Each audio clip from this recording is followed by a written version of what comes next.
the 53rd Annual Golden Globe Awards. John has given us more than 40 years of memorable films and great performances. Well, Sean, we are all looking forward to at least 40 more. On behalf of the Board of Directors of the Hollywood Foreign Press Association and its President, Aida Takla O'Reilly, we proudly present the Cecil B. DeMille Award to you, Sean Connery.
Thank you.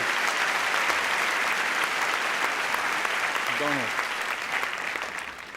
Thank you, ladies and gentlemen. Thank you, members of the Hollywood Foreign Press Association, and thank you, fellow workers, and you, Buck. It's a special honor receiving this award from Michael. You know, multi-talented is a much-abused term in our profession. But Michael is the only man I know who can write a best-selling novel with one hand while taking out your appendix with the other. I grew up, like many of you, watching the films of Cecil B. DeMille, in whose name this award is given. And he was one of those who knew the secrets of successful filmmaking. He understood the audience's natural attraction to themes with great moral issues, messages, and with a lot of sex and violence. And as a great producer, he understood that biblical stories are all in public domain.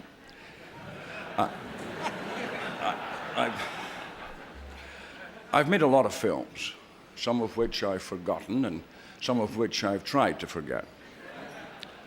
But in the course of this strange thing we call a career, I've traveled to scores of exotic places. I've met many interesting people, kissed dozens of beautiful women, and have actually been very well paid for it, and I am most grateful, but of course that doesn't mean that I won't sue you.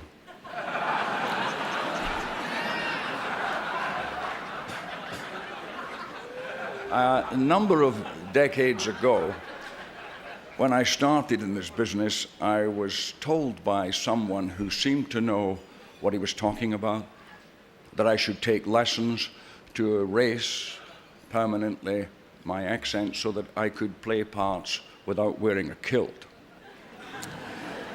And so that the American audiences could understand what the hell I was saying. Well, it's quite obvious by now that I didn't take his advice.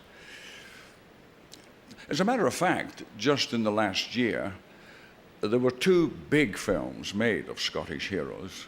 Rob Roy, played by an Irishman, and the other, Braveheart, played by an American Australian, and both splendidly Scottish.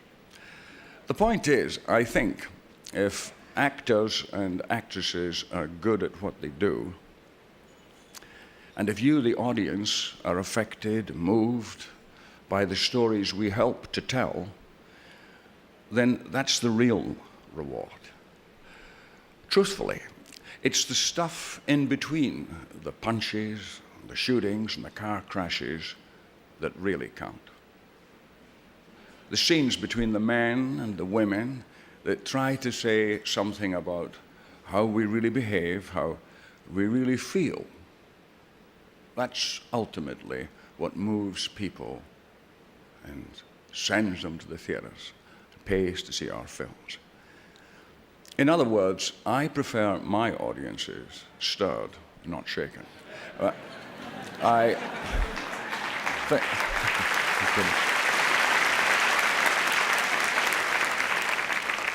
Thank you again for this. I promise to do everything I can to deserve it, except retire.